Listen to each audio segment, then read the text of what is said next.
season that we're in right now, we're in AAU season. We're talking about the youth. We're talking about making sure that this brand continue to go. It has to go with the youth. And right now, D-Ray, like I said, welcome back. You just got back off the road from what's going on out in the AAU. Tell us what's going on in the circuit out there. Everybody have these ideas of what AAU basketball has become. Tell us what you see, because you out there. It's a damn madhouse. Every damn parent think they know everything. All right? That's what's going on out there. More parents talking like they played 10 years in the league, man. But I'm with a great organization. That's Team Why Not. We on the EYBL circuit. And for the people that don't know, that's Russell Westbrook's program. And Russell and I played high school basketball together when I was a senior. Russell's a freshman. And the director of our program is Reggie Morris, who was my high school coach. Now my son's high school coach. So we had a great weekend in Phoenix. We don't get blessed often with a session that's on the West Coast, so it was a nice quick trip. Went down there, went 3-0. Our 16s who won it last year as 15U, they did amazing and went 3-0 as well. And next session is in Memphis in 2 weeks. But it's back to the grind. It's back to helping the next generation of kids accomplish a dream that I was able to accomplish. So my coach really uses me to, motivate the kids and, just bring the best out of them and just give them a different voice. So it's always cool when the summer comes, because I always tell everybody I'm a part-time coach. I only coach in the summer. I give a lot of credit to the coaches that coach in the high school year and in the summer, because it's just so much. It's a lot. True. So, it was a great first session. I'm looking forward to Memphis and, continue to get better and build. People always talk about American basketball, right?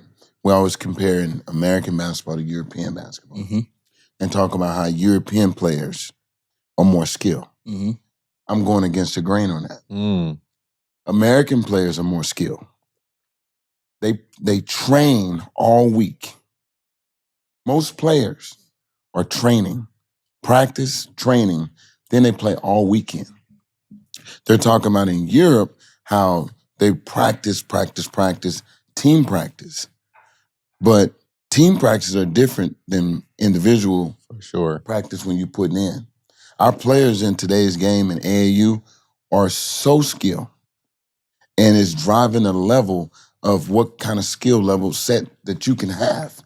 So when we think you've seen something different, it's another guy that has created something different. Well, basketball has become a country club finally, right? Like we've watched this in tennis, we've watched this in golf, we've watched this in other sports where they have country clubs, where they have kids from a certain age that has been getting this kind of tutelage and this training from some of the best coaches. Basketball was never like that. I came into the league hooping in the backyard or hooping in the playground. Like, we didn't have coaches in that aspect. Now you're having training from a very young age. I mean, Xavier's 11. He's been training for 4 years. 4 years, from 7 years old. And so you have this now country club kind of atmosphere that's now entered basketball. And so i.e. the skill level, because now you have some of the best minds of the game.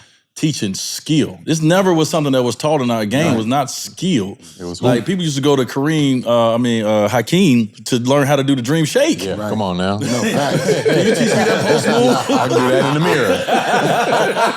Come on, man. Loose shoulders, baby. So you are obviously a part of this. Yeah, it's a country club now. When I'm around and I'm watching these kids come in and out, when I get to come to the gym, I'm like, oh man, I feel like this is not the game of basketball I grew up on. And so yes, players from overseas has been viewed as more skilled because they were more skilled, because this is how their stuff has been going, where they've been working on skill and practice more so than playing. Now in America, it's changed. Since I retired, the game of basketball has went to a whole different space, and it's like a country club. These kids are book times in and out daily, working on their skill set.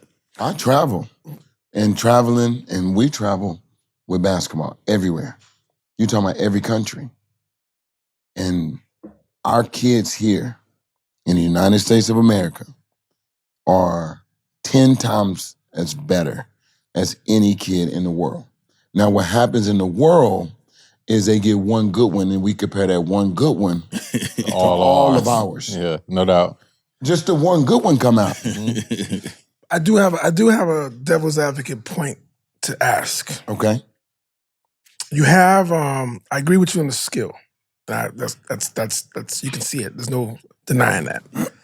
But I feel as a person, I guess, who's translated a couple I'm gonna show my age a little bit, a couple generations. Bob, your beard's showing your age, brother. You worry about what you're doing. Distinguished. But you look at the fact that, let's say, and I'm using you guys and myself, who's played a lot of this hooping on the park. Where you going, bro? You leaving? Can we get a timeout, please? But at the end of the day, as far as ain't no way in hell you about to sit here and compare yourself to what me and D-Wright went. One training camp remind me your knees back, neck would have been broke. Don't you ever compare your regular league. But I'm going even before that. When you was in high school, when you was a little young buck. Let me calm down. As you were playing, Right. you played a lot of just hoops. Yeah, we hooped 5-on-5, 3-on-3s, 5-on-5, hustle 21, all those kind of games. You don't see that as much. No. They hooping. Right. So the thing is, my question is, I agree the skill level is gone Right. this way. But at the end of the day, you're still playing the team game.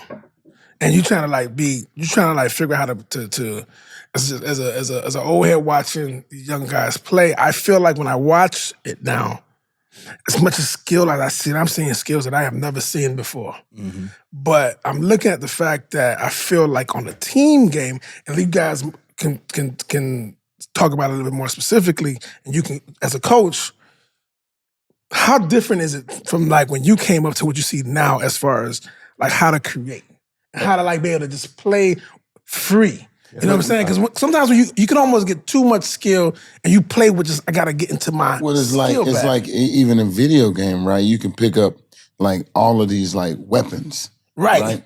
So there's a difference from the hard up and the hard down. It's the same with understanding how to use your weapons and when to use it. You take a guy like Steph that is highly skilled. Right. He can have the basketball, he can play without the basketball, he can beat you by screening. He understands how to use all of his weapons. When today's game has changed in a way that people don't hoop on concrete no more. That doesn't mean these kids are not hooping. They practicing, they got organization. Where I charge getting kids to understand the team concept is the coaches, right? This is where coaches are very important in the community from a youth standpoint. I agree. Because the coaches that are teaching these kids their responsibility is to be able to get them to understand the team concept. Yeah, and how to use their And weapons how to use their within the weapons team within the concept. That's team why you concept. ain't coach. Exactly. Right? We talked about coaches and what to look for. And it's like you said, you want them to have a whole bag of weapons of skill. But you also got to be able to bring them together and teach them how to use that skill in a team game. Let me think about it. Most of the time, you don't really get to really learn how to play team sports, really, unless you go to an amazing high school that has a great coach and a great tradition, or once you get to college and the pros. When you're growing up, it's all, I'm out here to get mine. Yeah. So it's only a certain time. And when you get to that point, if you're not running into good coaches, people who really want to take time and really focus on the detail and keep you and hold you accountable, or people who are just, this is my third job, I'm just doing this and I'm trying to get home to my kids, like, what coach are you having? Right. And so it takes a long time for them to even learn how to play within the team atmosphere. But right now, please get the skill. Yeah. And then give me a coach that can help take these weapons and now show me how to utilize them to play with D-Wright, to play with Bob, and to play with Chris. But please give me all the weapons. Yeah, I think what I see most of the time on a circuit is some of the most skilled players. You know, you got guys 6'9", 6'10", able to handle the ball, shoot the ball. But I think what they fail to do is not be robotic. A lot of times you could tell a guy works out a lot by how they do certain movements because they don't make certain reactions to a defender. You know, it's just like, oh, my trainer taught me how to do this, or a cone was right there, so I do it like this. You know, I think a lot of these kids need to start doing it with someone in front of them, actively defending them and, you know, making contact so they can make better decisions once, you know, I force you this way and that move don't work. Right. So the counters and things like that. So I think the skill levels on the out of this world with these young kids, it's just they need more of a feel for the game.